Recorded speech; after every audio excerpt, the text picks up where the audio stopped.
Today we've got a great topic for you, becoming a millionaire without a six-figure income. A lot of people think to become a millionaire you got to make a lot of money. That helps, but it's not a requirement. And we're going to share with you what are the key factors that do make it more likely that you're going to become an income despite not having a six-figure income. And then we've also got sort of a weekly wrap-up of some key financial headlines that we're going to share with you. So like us, share us. If you've got a question, we're happy to answer those. And here we go.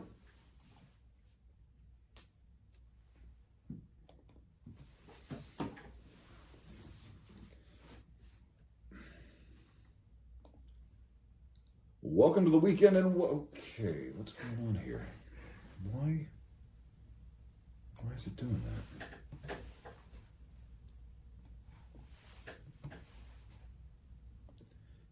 Check. 1, 2, 3. Okay. I don't know what was going on there. So thank you, ladies and gentlemen, for bearing with me here. We have some technical difficulties, but I think we figured them out. Here we go. Welcome to the weekend and welcome to It's All About the Money, Honey. I'm your host, Damon King. I'm a certified financial planner professional and wealth manager with Chapelwood Financial Services, where we are advisors to millionaires. I'm joined in the Diva Studio Suite by Mr. Weston DePriest, Wealth Manager here at Chapelwood Financial. Weston, welcome to the show. Thank you very much for having me. Absolutely. And of course, our fearless leader, the financial diva, Victoria Woods, is away on business this weekend. As I said, we serve millionaires and we serve them coast to coast. We've got clients from sea to shining sea. There is nowhere that we can't work with our millionaire clients here at Chapelwood Financial. And speaking of millionaires, there are roughly 22 million millionaires in the United States right now. Or, to think about this easier, roughly 1 out of every 15 Americans is currently a millionaire. And then you consider that in the year 2000, just a scant 25 years ago, there were just under 8 million millionaires. So to go from that to where we are now, we've averaged, and we add about 500,000, 580,000 new millionaire households every year. And we've done that consistently for about the last 24, 25 years. So that then begs the question, if we've got all these millionaires, how does one become a millionaire? How do you join this millionaire club? A lot of people think to themselves, well, only the really super high income earners are millionaires. That's what it takes. You got to earn a lot of money. And you might be tempted to think that. You might be tempted to think that earning a large income is the number one factor that determines whether or not you're going to become a millionaire. Having a high income helps, absolutely. But it is not the number one factor. So on today's show, we are going to reveal our top 5 reasons that people become millionaires even without a six-figure income. And then Weston, later on, you've got some interesting information you're going to share with us, kind of a weekly recap. What are we going to be talking about? Yeah, so the big one is the Federal Reserve's interest rate stance. They had their meeting yesterday, and then we've got some weekly stock performance, trade deals, earnings, all the good stuff. So yeah, but the big one's the Federal Reserve, the interest rate, what they decided to That's right. do yesterday. So we're going to talk about all that here later on in the show. And as we've mentioned many times, we work with millionaires, and we've been doing that work for more than 30 years.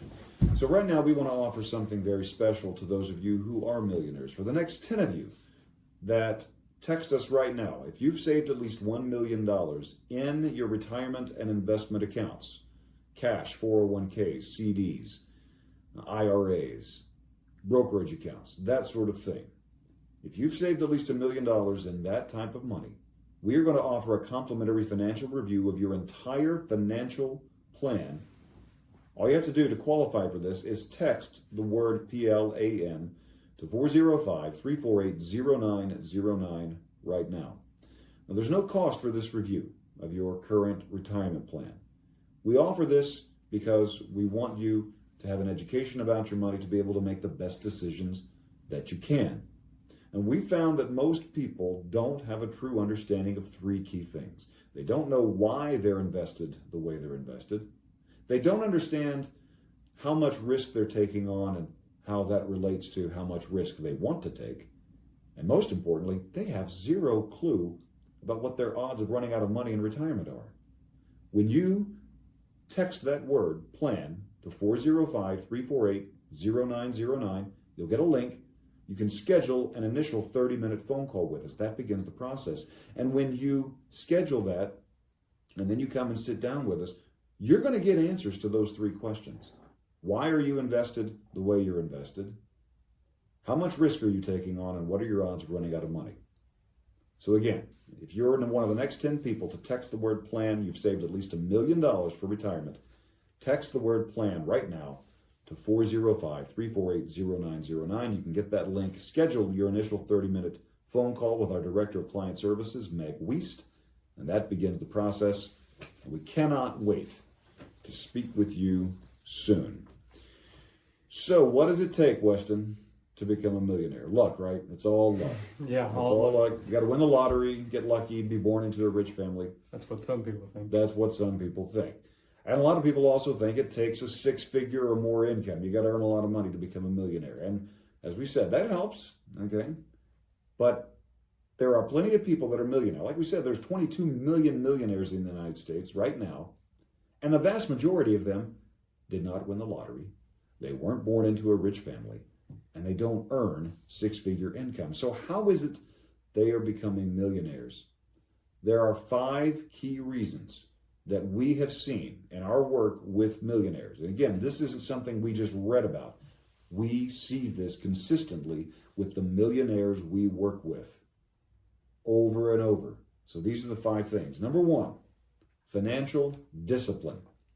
Millionaires are consistent savers and disciplined spenders. They avoid debt. They live below their means, at least long enough to be saving.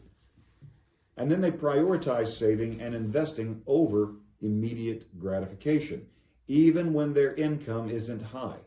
And this is often called forced scarcity, all right? They force themselves into scarcity by setting up auto draft from their paycheck. Put money directly in your 401k or in your 403b or your 4057 or your TSP. These are all retirement plans depending on who you work for. Putting money every month into your IRA. You don't ever see it. You don't ever think about it. So in your mind, it doesn't exist.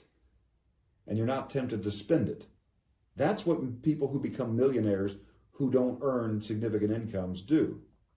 This helps them to accumulate wealth over time by leveraging the power of compound interest, the time value of money. Here's an example. Teachers. We all know that teachers are vastly underpaid for the work that they do. All right. My wife is a teacher, and I can tell you without any hesitation that teachers are vastly underpaid for the amount of work that they do.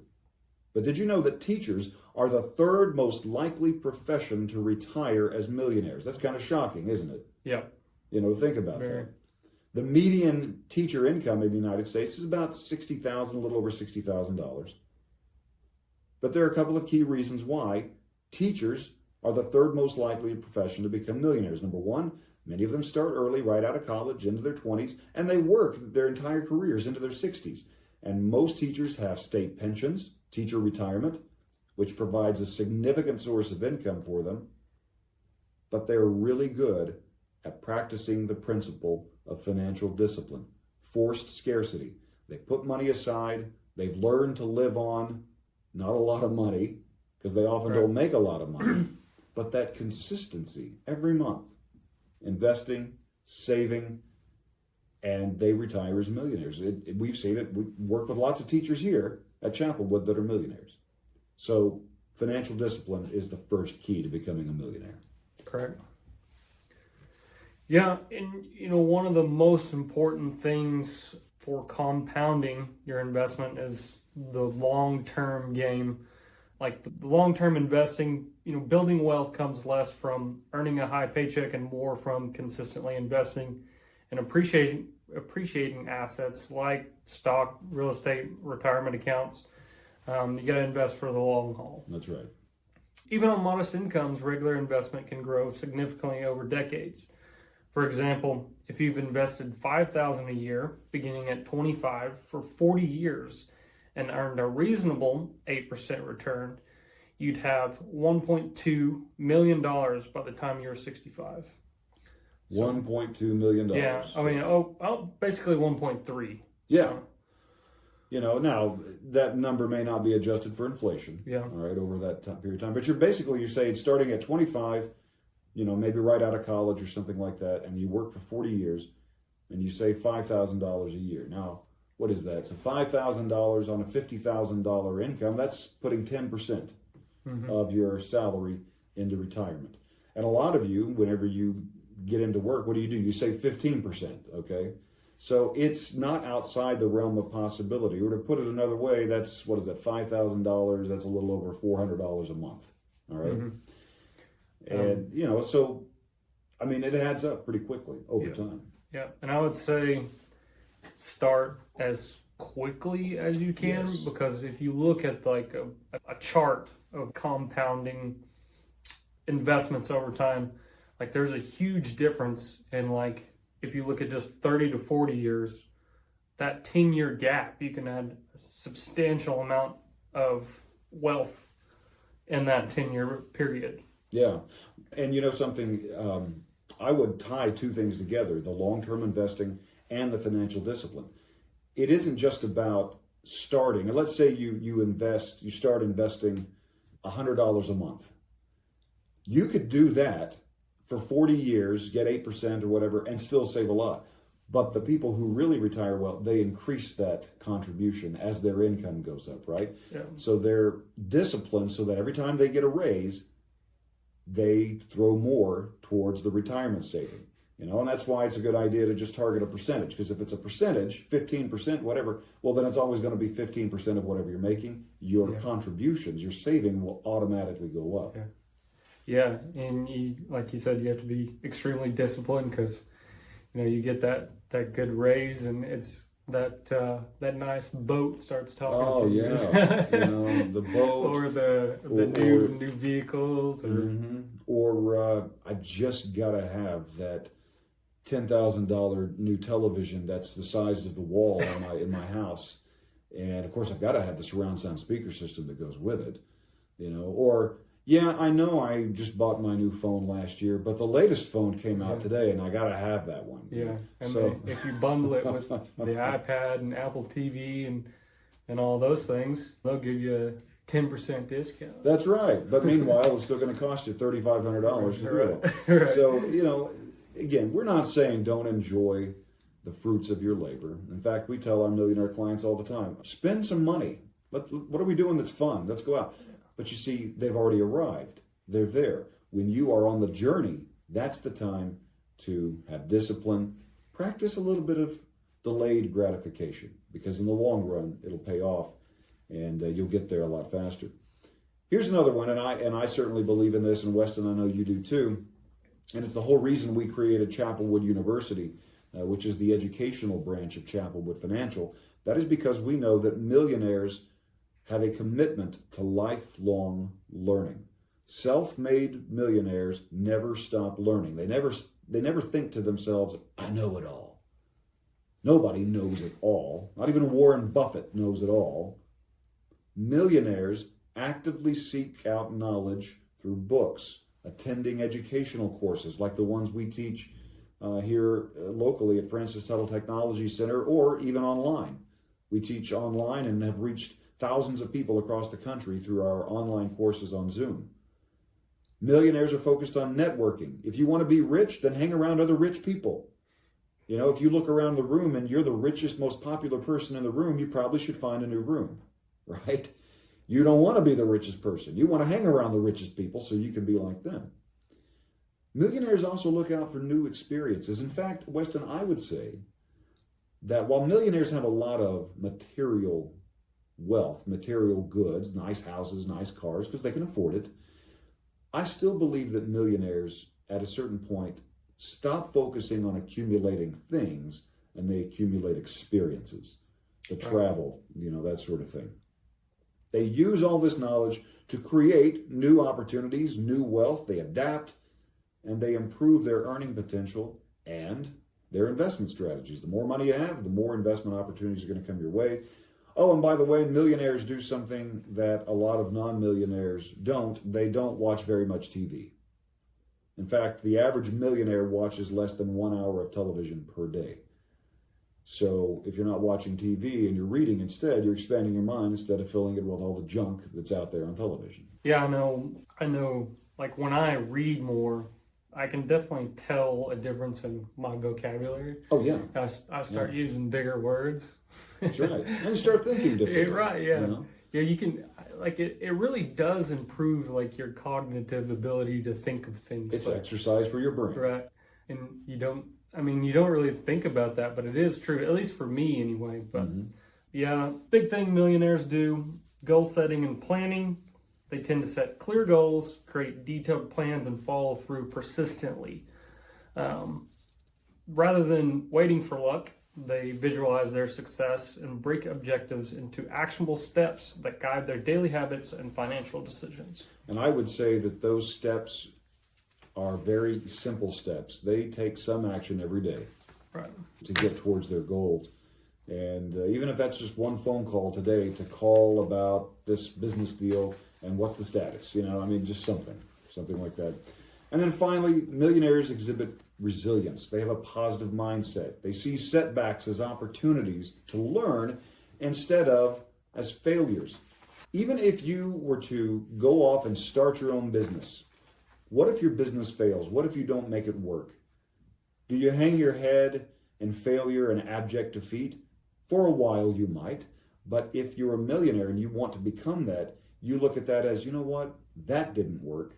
Now I know what doesn't work, and I won't do that again, and I will go do something else. As Victoria says, education is expensive.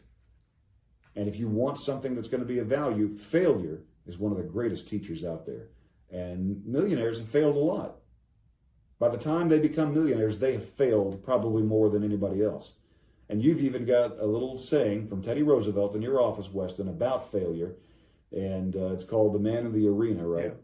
Yeah, if you're unfamiliar with it, I highly recommend that you look it up and read it. It's one of my favorite quotes ever by Teddy Roosevelt. The premises of it is it's like, I would rather try and fail than have never tried at all. That's right. I think the very last line is like, than to be with those cold and timid souls that neither know victory nor defeat. Yeah, because they never tried. Right. They never tried anything. So I would rather be a brave soul who has failed 1,000 times but has spectacularly succeeded at the end than somebody who's never failed but never tried. And that is how you become a millionaire. Well, it's time for us to take a short break, and on the other side, we've got your weekly roundup, some of the key financial headlines impacting your money. You want to stick around for that. You're listening to It's All About the Money, honey. All right. Edit that a little bit. It went a little too long, but that's okay. I would always rather have more than not enough. Yeah. All right, so what do you think about our list, ladies and gentlemen? The 5 factors of becoming a millionaire. Do you agree or disagree with any of those? Is there anything we missed? Share your thoughts in our comments section. I'd love to see that. What are some ways to become a millionaire that don't necessarily involve earning a 6-figure income? All right, let's dive into our second segment. Did you happen to print off a copy of that? Which one? This one? Yeah. Well, I'll tell you what. I'll just kind of let you take the lead on that one. All right, here we go. I would say something to add to that list of 5 things is inheritance. I mean, you don't really work. In a way, you kind of work for it. Yeah. You take care of your parents. You love your parents. Assuming there is going to be anything. Well, yeah. But yeah. But I think maybe Dave Ramsey, he says it a lot, like a very, very low percentage of millionaires actually inherit their wealth. Oh yeah, it's very low because I think most of the parents are in a situation where they need that money. Yeah. They gotta spend that money. Right. So maybe the house. You get the house. And if there's life insurance or something like that. All right, here we go. Segment 2. Welcome back to It's All About the Money, Honey. I'm Damon King, certified financial planner professional and wealth manager with Chapelwood Financial Services. I'm joined today by Mr. Weston DePriest, wealth manager here at Chapelwood Financial as well. If you missed the first half of our show, the first segment, we talked about the 5 factors that are key to becoming a millionaire, and not one of those was having a significant income, a 6-figure income. Having a high income helps, but it's really about your discipline, your daily habits, your mindset. It's about consistency and investing. Those are the things that make you a millionaire, even if you only ever earn $50,000 a year. And if that's your income and you're making it work, fantastic. But you can become a millionaire, and you don't have to earn hundreds of thousands of dollars to do it. We want to share with you now some of the key headlines from this past week. Of course, there's a lot going on in the world. We had tariff news, we had trade deal news. Of course, the Federal Reserve met this past week. So here to give us all of the details and what it all means is Weston. So Weston, tell us about this week, and then once we know what happened, let's talk a little bit about what does it mean for the future of the market and the economy this year. Yes, we'll go over some of these data points, and this was just before the Fed met yesterday, so it's probably a little different now. But the weekly stock index performance, the S&P rose by 1.46%, the largest gainer of these 3 major averages for the week, indicating a broad market performance during this earnings week. The Nasdaq 100 increased by 0.9%. This is mostly made up of tech companies. The Dow Jones Industrial Average ended higher by 1.26%. Not the broadest market picture, but still 30 of the biggest U.S. companies. Yeah. And that's the thing, people ask, well, what index do you guys pay attention to? To be quite honest, the Russell 3000 index covers about 98% of the U.S. stock market. The Dow is only 30 companies, big companies, but only 30 companies. The Nasdaq's mostly tech. Most people pay attention to the S&P 500. That is 500 of the largest companies, but they don't include small and mid-cap companies. They're just large companies. And they don't include bonds. They don't include international. So if you are a bond investor, if you're invested in international, just understand that the S&P is not going to reflect that. But the Russell 3000 does include not just large companies, but small and medium-sized companies as well. But the bottom line is the stock market's been pretty resilient. It started off pretty rough at the beginning of this year. Right. But I'd say the market's been really resilient in the face of the tariffs. Yeah, it's bounced back really well. Yeah, absolutely. The economy grew at a brisk 3% rate in the second quarter of 2025, a vast improvement over the negative 0.5% growth in the first quarter, which was due to tariffs for the most. I wouldn't say tariffs because they weren't enacted. It was the scare of the tariffs. Yeah. All emotional. Yeah, and I think in advance of it, what drives the economy? Well, it's consumer spending. You're right. Consumer spending accounts for 70% of our annual gross domestic product. And when consumers are concerned about the future, what do? Well, they'll change their spending habits. Mm-hmm. And so that probably led to some of that. But Americans keep spending money, so the economy's growing. Yeah, and that kind of transfers into the next topic, which is trade deals. The markets sure love deals, as evidenced by the recent fresh all-time highs put forth by the S&P 500. Even though the pace and ultimate enforcement of recent trade deals and tariff deals have been uncertain and often changed direction, U.S. stocks have overwhelmingly responded to the upside overall. Yeah. I think, what was it? The week before, we had a big trade deal announced with Japan.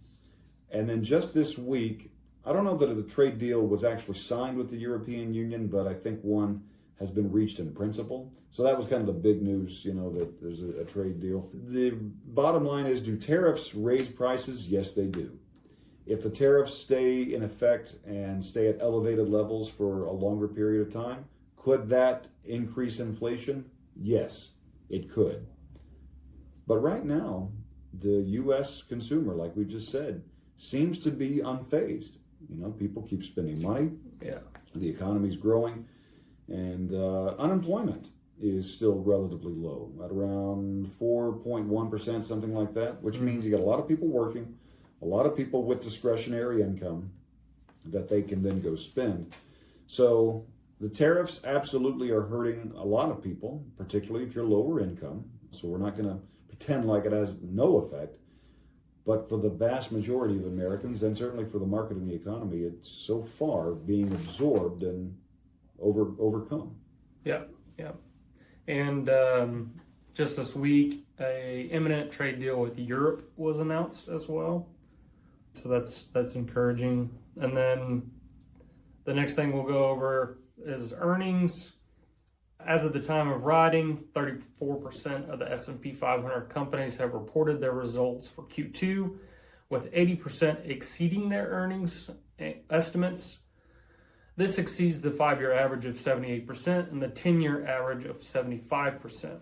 If this percentage remains, it will be the highest positive EPS surprise since Q3 of 2023, which was 81%. Yeah, so you're talking about, if this trend continues, 80% of S&P 500 companies beating their earnings per share estimates.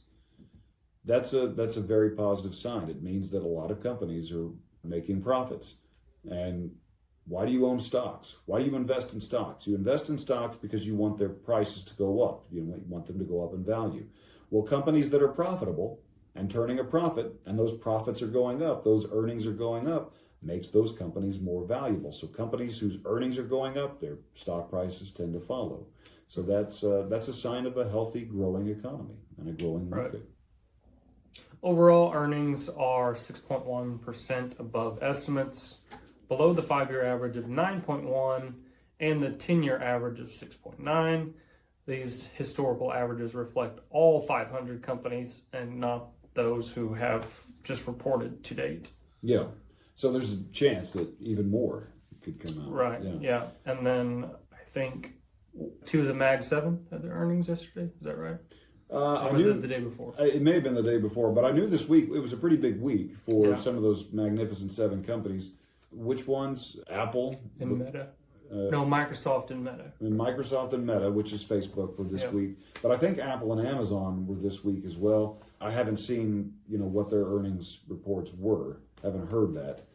But those were 4 of the big ones that were due out this week. Yeah. In other news, housing setback. We talked about this a little bit last week on our radio show. Existing home sales declined by 2.7% in June, yet median home prices rose to record highs of $435,000, which is pretty interesting dynamic. Yeah, it is. You would think that as demand falls, because not as many people are out there looking for a home because of high interest rates, that you might also see prices fall. And in some markets we are seeing that, but we're seeing real estate values go up, particularly in those middle range homes, those mid-range price points where, most people could get into a house at 300 to 400, all right? But now we're starting to see even those middle home prices go up above 400, or in some cases 500. It just depends on where it is. And that's pricing a lot of people out of the market. Yeah. And which means, what are they doing? Well, they're renting. So you've got people who are renting more, and there you go. Yeah. Combination of higher interest rates and rising home prices is impacting home sales, like you just said. Yeah. So there's a lot going on in the market. But this past week, we shared on our weekly webinar, the Wednesday Lunchtime Drive-Thru, that even with all of this volatility that was out there at the beginning of the year, there's still volatility out there. We've still got geopolitical tension in Europe between Russia and Ukraine. You might have forgotten about that. That's still out there. We still have the tension between Israel and Iran. We've got, just tension all over the place. We've got tension here at home. We've got our own political tension here at home.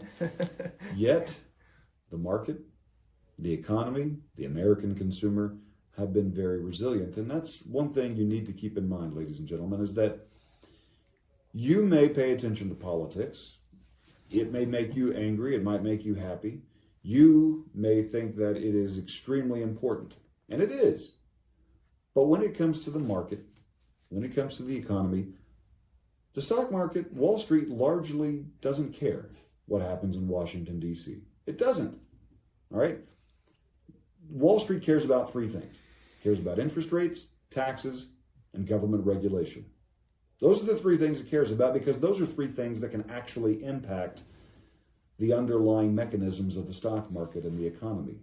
But the market is largely political party agnostic. It really doesn't care. It'll find ways to make money, whoever's in power. And right now the Republicans are in power. Eventually the pendulum will swing back the other way, and it'll be doing that, and it's been doing that for 249 years. All right? And it will continue to do that. So, when you step into the ballot box to cast your vote, absolutely take your political views and beliefs into the ballot box. But when it comes to putting money in your 401k and managing your money, leave your politics aside, because the stock market doesn't care.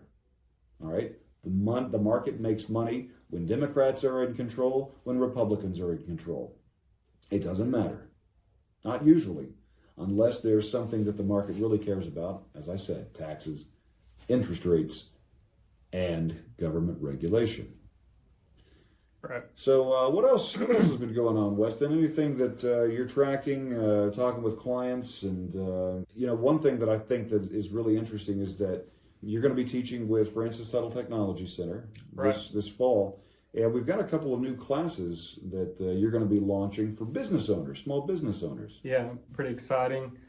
We're going to be doing a business exit and strategy class. Well, I am, and then you have your Rocky I'll still be teaching Rocky Retirement. Were you going to do another one as well?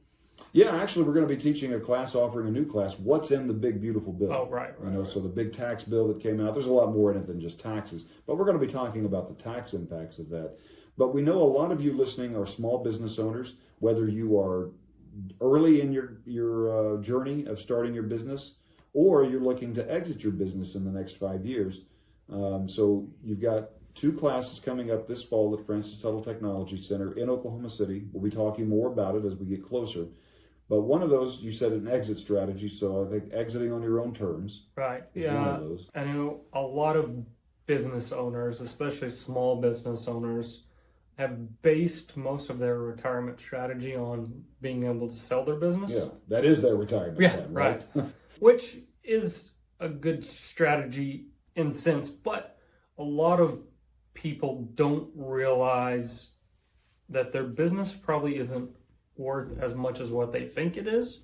Yet, you have to have systems and processes in place to make your business valuable to someone else who wants to buy it. Someone is not going to want to buy your business, regardless of how much money it makes, if you are the reason your business makes money. If your business makes $10 million, but it's because of you, it's all tied to your face. You are the business. Yeah, and you leave, and now the business makes drastically less. Your business is worth drastically less than what you thought it was going to be. So that's what the premises of that class is, how to implement these strategies in place. Ideally, 3 to 5 years. And even if you're 10 to 20 years out, this would greatly help you, because then you won't have to hurry and try to do it a year before you're trying to retire. That's right. Just how to make your business more attractive, and probably take a lot of headache off of you as well. Yeah, and ladies and gentlemen, this is a man who has started and sold 2 successful businesses. So I would listen to him. He knows what he's talking about. So those 2 classes are going to be coming up this fall. I think probably September is when we're going to lead those classes at Francis Tuttle Technology Center. And it's going to be on Zoom. It's going to be through Francis Tuttle, but we are going to do this on Zoom. So no matter where you are, no matter where you're listening in the country to this show, you'll be able to register and enroll in that class.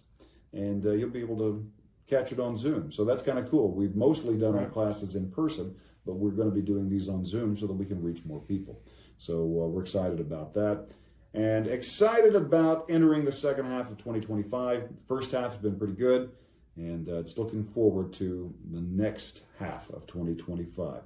Thank you so much for listening, everybody. We hope that you got a lot out of this today and a lot of value. We cannot wait to speak with those of you who text the word PLAN to 405-348-0909 to get your complimentary financial review of your retirement plan. And until next time, I'm going to leave you with the Financial Diva's very best advice. Don't take advice from broke people, physically, financially, or spiritually. That was a good show. That's right. All right, everybody. Thanks so much. Enjoy the rest of your week. Enjoy your weekend. And we will see you again next time. Bye-bye.